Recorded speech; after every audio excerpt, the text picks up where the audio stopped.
Olá pessoal, tudo bem? Que Jesus abençoe a todos.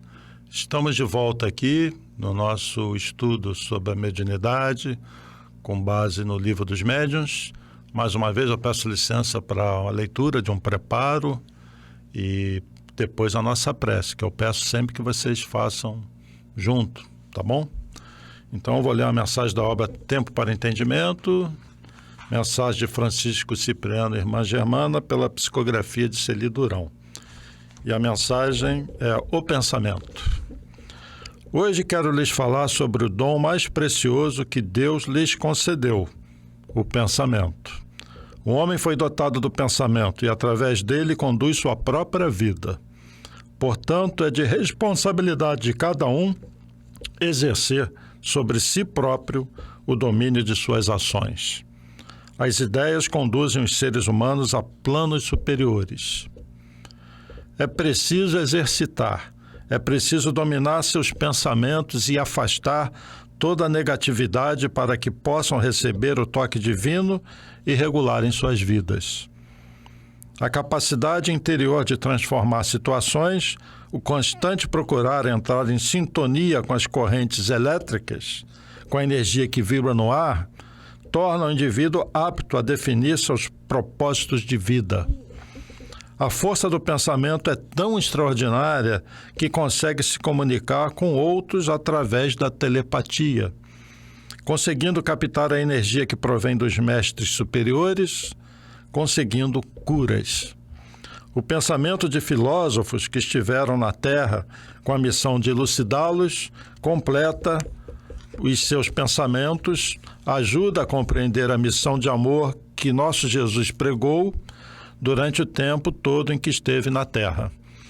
Esse dom maravilhoso que Deus concedeu a cada um deve ser utilizado, deve ser cuidado, deve ser resguardado para o aperfeiçoamento de seus espíritos. O domínio de seus pensamentos, o eterno vigiar, faz com que suas passagens pela Terra sejam frutíferas. Elevem seus pensamentos ao alto e peçam para que os menos esclarecidos possam, nesse final de século, encontrar o caminho do bem. Agora estamos no início de século. A união de todos os pensamentos dos que aqui estão produz uma luz intensa, e essa luz é curadora, essa luz fortalece seus espíritos e aproxima os espíritos protetores. Durante o sono, o pensamento voa. O espírito se desprende. Façam suas orações para que os bons espíritos zelem pelos seus sonos. O pensamento positivo requer um constante vigiar. Não deixem que ideias de infelicidade tomem conta de suas mentes. Compete a cada um a elevação espiritual, que é conseguida através do desejo de suplantar seus sentimentos de revolta, de medo, de insegurança, de mágoas. Preencham seus pensamentos com amor. Retirem da natureza, da beleza dos pássaros, flores, frutas, da beleza das cores, motivo para serem felizes. Através do pensamento, vocês podem encontrar seus entes queridos e se comunicar com seus guias espirituais. Pensem nos pobres, pensem naqueles que tanto necessitam, rezem por eles. Pensem em acertar sempre.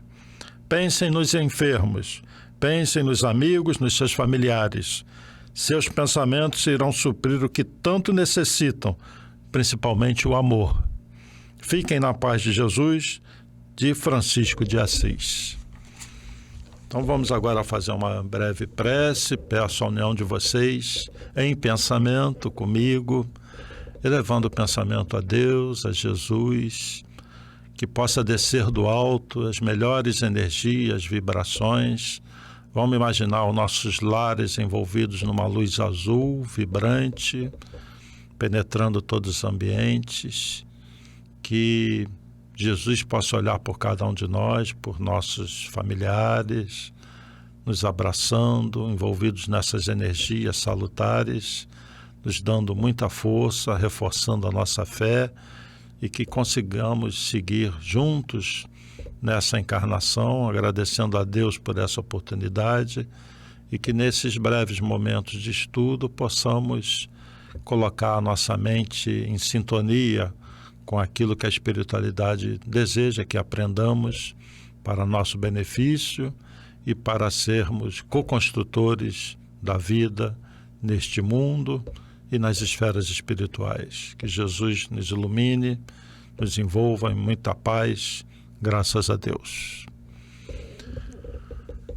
Bom, feita essa leitura inicial sobre o pensamento, que tem a ver com o que nós vamos refletir agora, vamos mergulhar mais um pouquinho nesse estudo da mediunidade, tendo como base aqui o Livro dos Médiuns. Eu queria dizer para vocês o seguinte, que eu pretendo mais à frente fazer a inserção de alguns filmezinhos, algumas figuras. Eu pretendo também trazer pessoas aqui para dividir um pouco o conhecimento, o tempo, para ficar uma coisa bem dinâmica, tá bom? Nesse início, em função da condição em que a gente tem do vírus, essa própria gravação está sendo feita assim, com todos os cuidados, porque as pessoas estão restritas aos seus lares, né? Mas daqui a pouquinho, com certeza, tudo vai ficar um pouquinho mais fácil, esperamos, né? E aí eu pretendo convidar pessoas para dividirem um pouquinho esse tempo aqui com vocês. Por enquanto, eu peço a paciência, o esforço de vocês para me acompanharem nas leituras que eu vou fazer e nesse estudo que vocês devem fazer em casa. Leiam o livro em casa. Nós vamos falar agora do capítulo 1, da segunda parte, né? Das manifestações espíritas, da ação dos espíritos sobre a matéria. Quando Kardec começou a procurar entender o que estava acontecendo na França, em Paris, aqueles fenômenos de mesas girantes, cadeiras que se mexiam, que batiam, respondiam às perguntas, ele foi estudar aquilo. Ele era uma mente extremamente pesquisadora, uma mente curiosa, racional. Ele queria entender aqueles fenômenos. Daí ele cria esse capítulo, né, esse item da ação dos espíritos sobre a matéria. Afinal de contas, como é que os espíritos agem para uma mesa dessa se elevar, para uma cadeira se elevar, bater? Que é isso? Que ciência está por trás disso? Porque existe uma ciência qualquer por trás disso. Não que ele vai explicá-la totalmente, porque existem energias e forças aí que a própria ciência até hoje não saberia explicar integralmente. Mas ele dá dicas preciosas sobre isso. Então vamos fazer uma análise sobre esse item 52. Peço que vocês coloquem os seus livrinhos no item 52. O Livro dos Médiuns tem uma sequência de itens. Independe do capítulo, sigam os itens, tá bom? Então o item 52, desse capítulo 1 da segunda parte, eu vou selecionar alguns parágrafos para trazer uma ideia a vocês. Então vamos lá. Deixa eu ler o início do item 52. Posta de lado a opinião materialista, porque condenada pela razão e pelos fatos, tudo se resume em saber se a alma, depois da morte, pode manifestar-se aos vivos. Então ele está analisando ali a manifestação dos espíritos desencarnados. Então ele está falando que tudo se resume a isso. Pode um espírito desencarnado, uma alma, se manifestar com os vivos, com os que estão na matéria? Reduzida assim a sua expressão mais singela, a questão fica extraordinariamente desembaraçada. Caberia, antes de tudo, perguntar por que não poderiam seres inteligentes, que de certo modo vivem no nosso meio, se bem que invisíveis por natureza, atestar-nos de qualquer forma sua presença. A simples razão diz que nisto nada absolutamente há de impossível, o que já é alguma coisa. Demais, esta crença tem a seu favor o assentimento de todos os povos, porquanto com ela deparamos em toda parte, em todas as épocas. Realmente, não há uma cultura, um povo, mesmo indígena, isolado, que não creia na existência de forças da natureza, de espíritos da natureza, de um Deus criador, seja na forma como eles imaginam. Eu vou dar um pulo aqui em alguns itens e vou para o 53. A ideia que geralmente se faz dos espíritos torna, à primeira vista, incompreensível o fenômeno das manifestações. Como estas não podem dar-se senão exercendo o espírito ação sobre a matéria, os que julgam que a ideia do espírito implica a de ausência completa de tudo o que seja matéria, perguntam, com certa aparência de razão, como pode ele obrar materialmente? Ora, bola, se a gente não vê o espírito como matéria, como envolto em algum tipo de matéria, como que ele pode agir sobre a matéria? Ora, aí o erro, pois que o espírito não é uma abstração, é um ser definido, limitado e circunscrito.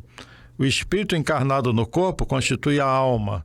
Quando o deixa, por ocasião da morte, não sai dele despido de todo o envoltório. Todos nos dizem que conservam a forma humana e, com efeito, quando nos aparecem, trazem as que lhes conhecíamos. Bom, vamos lá. Então, o espírito fora do corpo físico, o espírito desencarnado, ele tem uma forma, ele é circunscrito. E essa forma é a forma humana. Quando um médium vidente vê um espírito, ele está vendo essa forma. Na verdade, o médium vê o corpo espiritual, vê o perispírito. O espírito, que é a essência, que é a consciência, o médium não vê. Só os espíritos mais elevados conseguem perceber isso. Numa colônia espiritual, num filme como o Nosso Lar, nós vimos lá os espíritos se deslocando, com túnicas, com roupas, em objetos, meios de transporte. Tudo aquilo é matéria, em outra dimensão. Então, o corpo espiritual ele é matéria. Mas como essa matéria, que para nós é invisível, pode atuar sobre a matéria visível, a matéria densa que nós conhecemos? Aí está a questão. É isso que nós vamos estudar. Vamos dar mais um pulinho. Vamos para o item 54, tá bom? Peço que vocês leiam o item 54, de novo, reforçando que mais à frente eu vou trazer pessoas aqui, a gente vai passar filmezinhos. Por enquanto, nós estamos nessa limitação aí do coronavírus e tentando fazer o que é possível aqui para levar algum tipo de informação para vocês. Então, tenha um pouquinho de paciência nessa coisa da leitura e me acompanhar na leitura, tá bom? Então, no item 54, o segundo parágrafo, a morte é a destruição, ou antes, a desagregação do envoltório grosseiro, do invólucro que a alma abandona. O outro se desliga deste e acompanha a alma, que assim fica sempre com um envoltório. O outro que ele fala, que se desliga, é o corpo espiritual. Mas a alma, ele diz, o espírito fica sempre com um envoltório. O espírito sempre tem um corpo. Esse é o grande lance, para falar assim, de uma maneira da gíria. Esse é o grande barato. Quando desencarnamos, nós desencarnamos com o corpo. O espírito não é fumacinha, ele tem uma forma, cabeça, tronco e membros. É o corpo espiritual. Esse é um conceito que o espiritismo traz, fundamental. E esse corpo é formado de que matéria? Aí está a questão. Não é essa matéria aqui, mas é uma matéria. Aí lembre-se do que eu já falei, da matéria escura, da energia escura. E outra coisa importante, isso a gente vai estudar mais à frente. Nós estamos estudando também outro dia a Gênese, que fala disso, né? Esse corpo espiritual, gente, ele tem órgãos perispirituais, ele é um corpo vivo. Ele não é oco, formado por nada. Ele tem ali uma fisiologia que a gente não conhece. Dizem os espíritos que ele tem algumas diferenças no campo sexual e no campo digestivo, internamente. No restante, ele é praticamente o que nós temos no corpo físico. Tanto que o corpo espiritual é o que ajuda a formar o corpo físico, junto com a genética. Mas isso é um outro assunto. Então ele vai falar, este último, ainda que fluídico, etéreo, esse corpo espiritual, vaporoso, invisível para nós, em seu estado normal, não deixa de ser matéria. Embora até o presente não tenhamos podido assenhorear-nos dela e submetê-la à análise. Essa matéria, diz ele, ainda não deu para a gente analisar. Nem a ciência sabe da matéria escura, só sabe que existe. Mas analisar, definir o que é essa matéria escura, a ciência não consegue. E Kardec está dizendo aqui que, embora esse corpo espiritual, esse perispírito, ele seja real, ele exista, não deu ainda para analisar essa matéria, de que matéria é feita esse corpo espiritual.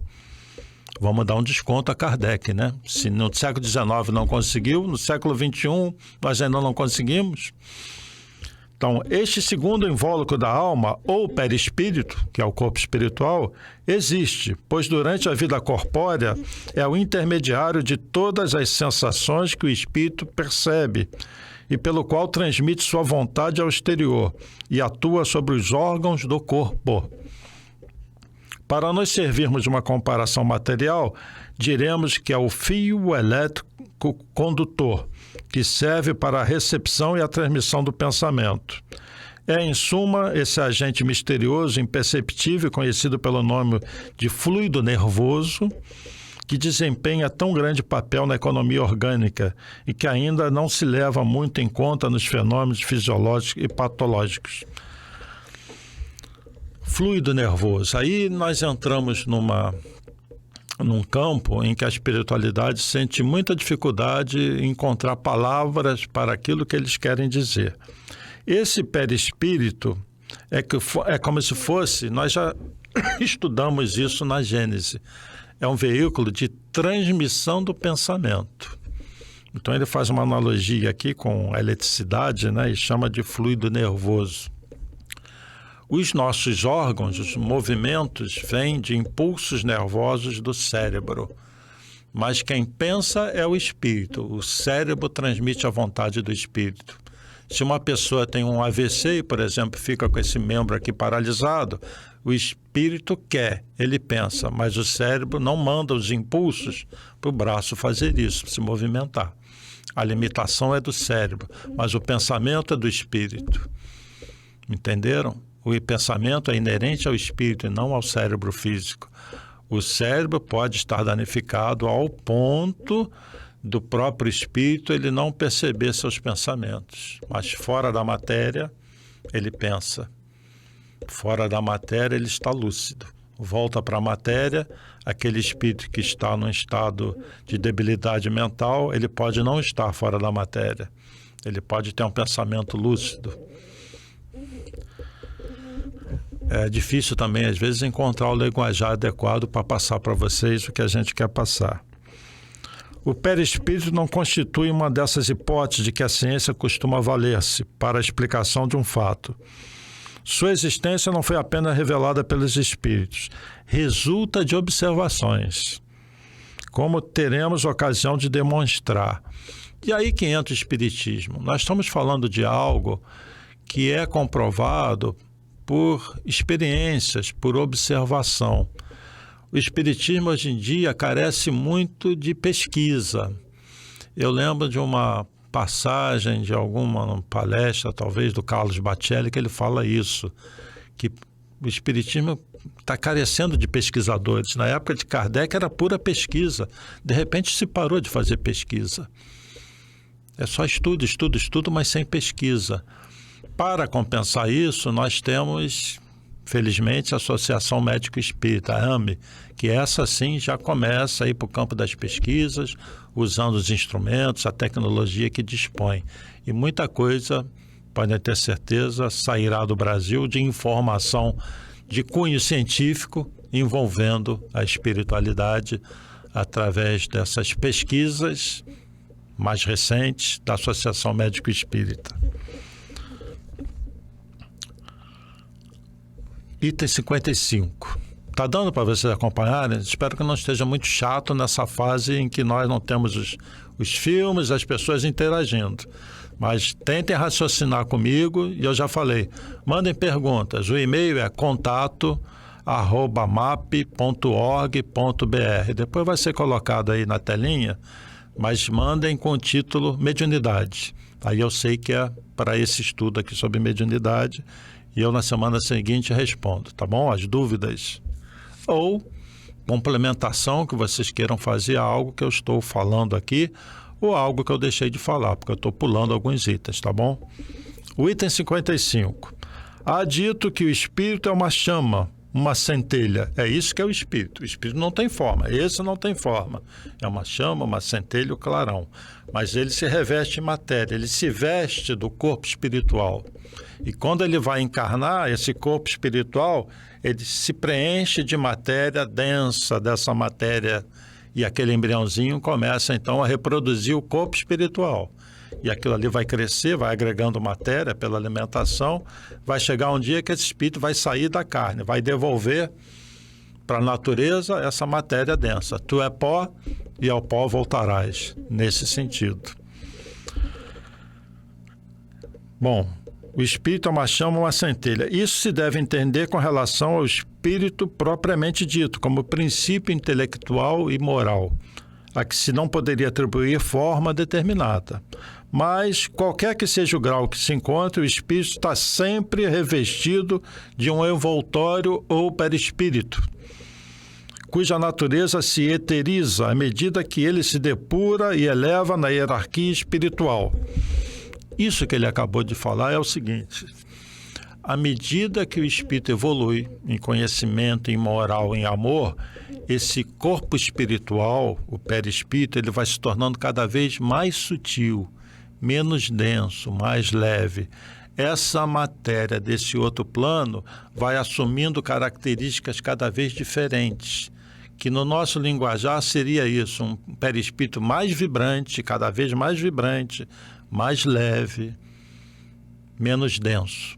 Então, comparando um corpo espiritual de um Francisco de Assis, que ele tem um corpo espiritual, esse corpo espiritual é muito mais leve, muito mais vibrante do que o bandidão que está preso lá, que matou 20, 30, 50.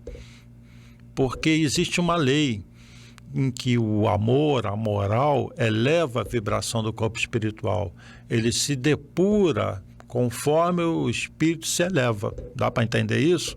É como se fosse uma lei física. O amor altera a vibração e o peso do perispírito. Muito interessante isso, né? Então vou repetir essa última frase. O espírito está sempre revestido no envoltório, o perispírito, que é o corpo espiritual, cuja natureza se eteriza à medida que ele se depura e eleva na hierarquia espiritual. Se eteriza quer dizer, ele vai ficando cada vez mais sutil, menos visível, menos material, tá? De sorte que para nós a ideia de forma é inseparável da de espírito e não concebemos uma sem a outra. O perispírito faz, portanto, parte integrante do espírito, como o corpo faz do homem. Porém, o perispírito só por só não é o espírito. O perispírito não é o espírito. Do mesmo modo que só o corpo não constitui o homem, porquanto o perispírito não pensa. Ele é para o espírito o que o corpo é para o homem, o agente ou instrumento de sua ação.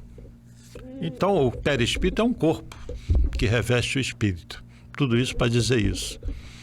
Ou seja, se você tem um ente querido que já desencarnou, seja quando foi, a ideia que as pessoas fazem daquele corpo no caixão, no cemitério, isso é uma ideia muito horrível. Então, você que perdeu um filho, uma mãe, um pai, um marido, uma esposa, esse ente querido está com seu corpo espiritual.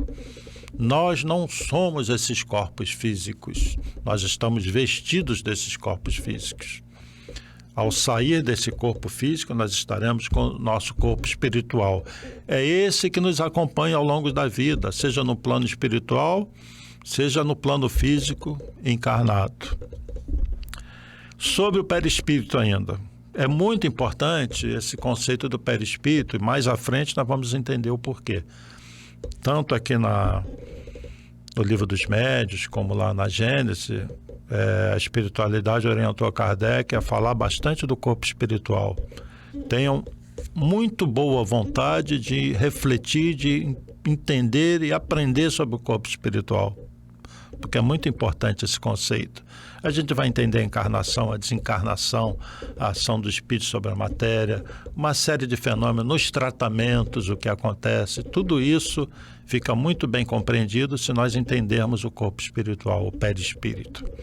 Então, no item 56, ele continua. Ele, o corpo espiritual, tem a forma humana e quando nos aparece é geralmente com a que revestiu o espírito na condição de encarnado. Normalmente, quando o médium diz que viu um espírito, viu o espírito na forma da sua última encarnação. Daí se poderia supor que o perispírito, separado de todas as partes do corpo, se modela, de certa maneira, por este ele conserva o tipo. Entretanto, não parece que seja assim. Com pequenas diferenças quanto às particularidades e exceção feita das modificações orgânicas exigidas pelo meio em o qual o ser tem que viver, a forma humana se nos depara entre os habitantes de todos os globos. Isso é muito importante. Kardec, quer dizer, a espiritualidade através de Kardec está dizendo que a forma humana se nos depara entre os habitantes de todos os globos, de todos os mundos. Todos têm essa forma humana. E vamos entender a forma humana como essa estrutura de cabeça, tronco e membros. Aí de mundo para mundo tem variações, diferenças. Como na Terra nós temos diferença. Pega os africanos, os europeus, os pigmeus, gigantes. São formas que aparentemente são bem diferentes, mas sempre a estrutura, cabeça, tronco e membro. Então é isso que ele está dizendo. Pelo menos é o que dizem os espíritos, ele completa aqui. Essa é igualmente a forma de todos os espíritos não encarnados, que só tem o perispírito, não tem o corpo físico. A com que em todos os tempos se apresentam os anjos, os espíritos puros. Devemos concluir que tudo isto, que a forma humana é a forma tipo de todos os seres humanos, seja qual for o grau de evolução em que se achem. Seja qual for o grau de evolução, essa forma humana, essa forma de cabeça, tronco e membros, é a que prevalece ao longo da evolução. A diferença é a matéria mais sutil, o corpo mais brilhante, mais leve, mais vibrante. E ele continua, mas a matéria sutil do perispírito não possui a tenacidade nem a rigidez da matéria compacta do corpo. É, se assim nós podemos exprimir, flexível e expansível, donde resulta que a forma que toma, conquanto decalcada na do corpo, não é absoluta.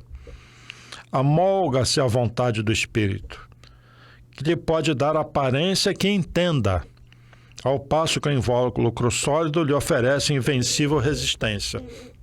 Então, Kardec está dizendo aqui que, embora exista essa forma humana, cabeça, tronco e membro, o corpo espiritual ele é extremamente plástico e suscetível à ação do pensamento. Já o corpo físico já é mais resistente, é difícil mudar. Vocês já devem ter visto pessoas, estou falando de seres encarnados, tá? Que deformam o corpo, alongam as orelhas, modificam a face. Eu já vi seres que, não sei como é que conseguem fazer isso, fazem crescer chifres, coisas desse tipo. A língua, como se fosse de um lagarto, vocês já devem ter visto isso. O que é isso? O espírito está encarnado, ele quer essa modificação, mas para isso ele tem que, vamos dizer assim, maltratar a matéria densa. E exige um esforço dele para ele fazer isso. Ele vai ter que cortar, ele vai ter que alongar, ele vai ter que deformar, vamos dizer assim, na marra essa matéria. No plano espiritual, não. Como o perispírito ele é muito sensível, muito plástico, pela ação da vontade, o espírito se deforma muito facilmente. Então, o que a gente vê nos planos espirituais inferiores? Daqueles espíritos muito densos, que quem já trabalhou na reunião mediúnica já viveu isso. Eles se apresentam em formas horríveis, às vezes com rabos, chifres, garras. É essa ação do pensamento da vontade sobre essa forma plástica do perispírito. E o espírito se deforma. E é comum numa reunião mediúnica, eu já vi várias, o espírito com garras arranhando a mesa. Ele se vê daquela forma. Ele quer se ver assim. Às vezes ele quer assustar. E uma dificuldade que às vezes tem o espírito é quando ele precisa voltar à sua forma normal. E aí ele às vezes se desespera quando ele se dá conta da condição em que ele está. E aí, num trabalho, uma reunião mediúnica, é muito bonito isso, quando o médium, o doutrinador, né, aquele que conversa com o espírito, começa a induzir nele: não, você não tem garra, você é filho de Deus, você tem uma mão, e você induz um pensamento, e é muito bonito quando o espírito consegue voltar à sua forma anterior, e o espírito chora, às vezes, de emoção. Eu sou humano, eu sou gente, porque ele mesmo já perdeu a noção disso. Ou seja, é muito complexo isso, né? A ação do nosso pensamento, o que às vezes nós fazemos conosco, né, de errado. E quando um espírito está nesse nível de pensamento muito baixo, muito voltado para o mal, ele se deforma. Daí a ideia do demônio. Agora imagine um espírito desse aparecer para um médium vidente. Ele não vai ver um ser humano, vai ver um ser de rabo, chifre, garra. Vai pensar o quê? Principalmente se não tiver o conhecimento espírita. Que aquele crer foi criado assim, né? Aquele ser foi criado assim. E não é, ele se deformou. Bom, deixa eu ver o que o tempo ainda dá pra gente. Vou terminar esse item 56, que ele é muito importante. Livre desse obstáculo que o comprimia, o perispírito se dilata ou contrai. Acabei de falar disso. Se transforma. Presta-se, numa palavra, a todas as metamorfoses, de acordo com a vontade que sobre ele atua. Por efeito dessa propriedade do seu envoltório fluídico, é que o espírito que quer dar-se a conhecer pode, em sendo necessário, tomar a aparência exata que tinha quando vivo, até mesmo com os acidentes corporais que possam constituir sinais para o reconhecerem. Ou seja, eu desencarnei, eu posso aparecer para um ente querido meu, não da forma dessa idade que eu tenho, mas mais jovem. Ou se eu tenho uma marca no corpo espiritual, aquela marca não aparece mais. Mas eu quero aparecer para a pessoa que me conhece com aquela marca. Então, eu induzo no meu corpo espiritual o aparecimento daquela marca. E aquele espírito vai me ver da forma que eu me apresento. Entenderam? É a ação do pensamento sobre a matéria que constitui o corpo espiritual. Os espíritos, portanto, são, como se vê, seres semelhantes a nós, constituindo ao nosso redor toda uma população invisível no estado normal. Dizemos no estado normal porque, conforme veremos, essa invisibilidade nada tem de absoluta. Mais à frente, nós vamos poder falar um pouquinho sobre o processo de materialização de espíritos, tá? Onde o ectoplasma, esse fluido cujo nome foi dado por André Richer, é utilizado pelos espíritos. E como esse citoplasma é produzido pelas nossas células. Existem médiuns cada vez mais raros, chamados de médiuns de efeitos físicos, que têm essa propriedade física de exalar mais esse fluido que vem do campo celular, mais especificamente da mitose, da reprodução celular, que é expelida pelos orifícios, que é chamado de ectoplasma. E é esse ectoplasma que a espiritualidade utiliza para poder movimentar objetos. A gente vai ver isso mais à frente. Dá tempo de falar um pouquinho do item 57. Vocês estão me acompanhando aí? Leram? Não deixem de ler em casa, tá bom? Senão vai ficar difícil vocês me acompanharem em alguns raciocínios, também? Item 57. Voltemos à natureza do perispírito. A Kardec batendo no perispírito porque é um assunto muito importante. Pois que isto é essencial para a explicação que temos de dar. Tá vendo? Dissemos que, embora fluídico, o perispírito não deixa de ser uma espécie de matéria, o que decorre do fato das aparições tangíveis a que volveremos. Sob a influência de certos médiuns, tem-se visto aparecer em mãos com todas as propriedades de mãos vivas, que, como estas, denotam calor, podem ser apalpadas, oferecem a resistência de um corpo sólido, agarram circunstantes, de súbito se dissipam, quais sombras. Em reuniões muito específicas, particulares, que praticamente não existem mais, mas em algumas reuniões de materialização, o espírito, ao invés de se materializar por completo, ele se materializa parte dele. Então, materializa só a mão. Vocês imaginem vocês numa sala, sempre é uma sala escura. Por quê? Porque o ectoplasma, essa matéria, é sensível à luz e queima perante a luz. Precisa ser no escuro. Mas uma chapa fotográfica, aquele flash muito rápido, e a luz vermelha também permite que a materialização ela continue sem o ectoplasma se queimar. Então vocês imaginam você numa sala escura e você só ver uma mão no espaço e você apertar essa mão, você sentir o calor dessa mão. Parece loucura isso, né? Mas isso se deu em várias reuniões, é isso que Kardec presenciou também. E eu vou passar mais à frente a história do médium Peixotinho, que é impressionante, que tem muitos relatos assim. Bom, a ação inteligente dessas mãos, que evidentemente obedecem a uma vontade, executando certos movimentos, tocando até melodias no instrumento, prova que elas são parte visível de um ser inteligente e invisível. As mãos são parte visível de um ser inteligente e invisível. A tangibilidade que revelam, a temperatura, a impressão, em suma, que causam os sentidos, porquanto se há verificado que deixam marcas na pele, que dão pancadas dolorosas, que acariciam delicadamente, provam que são de uma matéria qualquer. Seus desaparecimentos repentinos provam, além disso, que essa matéria é eminentemente sutil e se comporta como certas substâncias que podem alternativamente passar do estado sólido ao estado fluídico e vice-versa. Bom, Kardec participou muito dessas reuniões de materializações, reuniões onde os espíritos moviam objetos, davam pancadas, e essa foi uma fase necessária desse estudo do espírito, desse espiritismo, para comprovar a existência dos espíritos. A partir do momento isso não se tornou necessário. Então, atualmente, a mediunidade é muito mais usada para receber mensagens do que para fenômenos, porque tudo isso são fenômenos. A espiritualidade não está interessada em dar shows. Os espíritos não querem aparecer para a gente. Eles querem que a gente se transforme.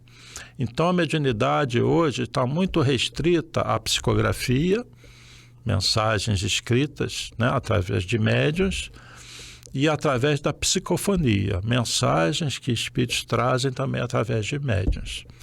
Essa mediunidade que envolve a materialização, ela cada vez diminui mais, porque a gente não tem mais necessidade disso. Não há necessidade de a gente ficar querendo que os espíritos comprovem, até porque isso exige um esforço muito grande da espiritualidade. Requer um médium de efeitos físicos, produzindo ectoplasma. É uma condição muito sacrificante para o médium também. Então, isso não mais a gente tem como tinha antigamente. Eu vou parar no item 57, a gente continua depois do item 58, que é quase finalizando o capítulo 1, e vamos entrar no capítulo 2, que fala das mesas girantes, dos fenômenos físicos, em que nós vamos utilizar esse conhecimento, disso que nós estudamos aqui agora. Leiam, releiam esse capítulo 1 e leiam o capítulo 2, os capítulos seguintes, né, para vocês poderem acompanhar e refletirem sobre tudo que envolve a mediunidade. Vocês já perceberam até agora que existe ciência por trás disso tudo, existe conhecimento. Não se trata apenas de acreditar em uma coisa.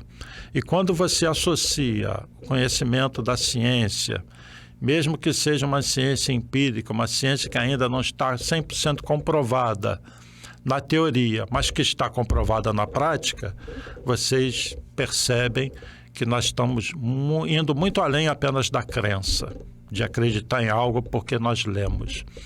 E o médium bastante experiente, o espírita bastante experiente, é por aí. Ele tem a sua fé raciocinada e baseada em fatos, em coisas que nós estudamos, mas, além de tudo, em que nós percebemos, que nós vivenciamos. É uma fé sólida, raciocinada, com base na ciência. E quando você alia a ciência, a tua fé, essa fé é inquebrantável, ela não pode ser contestada. Bom, eu vou parar por aqui, agradecendo muito a atenção de vocês todos, convidando ao estudo e com aquela promessa que no futuro vou trazer outras pessoas, passar filmezinhos para o nosso estudo ficar mais dinâmico. Fiquem com Deus, obrigado pela atenção, muita paz a todos.